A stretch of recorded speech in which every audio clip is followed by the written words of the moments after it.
புனித லூக்கா எழுதிய நற்செய்தியிலிருந்து வாசகம். அதிகாரம் 5, இறை வார்த்தைகள் 27 முதல் 32 முடிய.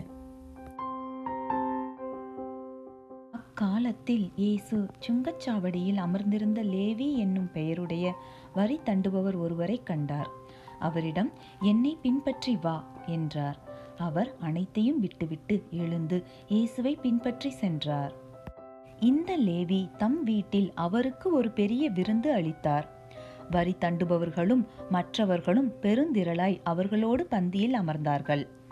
பரிசேயர்களும் அவர்களை சேர்ந்த மறைநூல் அறிஞரும் முணுமுணுத்து இயேசுவின் சீடரிடம், வரி தண்டுபவர்களோடும் பாவிகளோடும் சேர்ந்து நீங்கள் உண்பதும் குடிப்பதும் ஏன் என்று கேட்டனர்.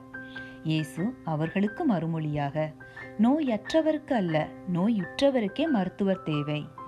நேர்மையாளர்களை அல்ல, பாவிகளையே மனமாற அழைக்க வந்தேன் என்றார். ஆண்டவரின் அருள்வாக்கு. கிறிஸ்துவே, உமக்கு புகழ்.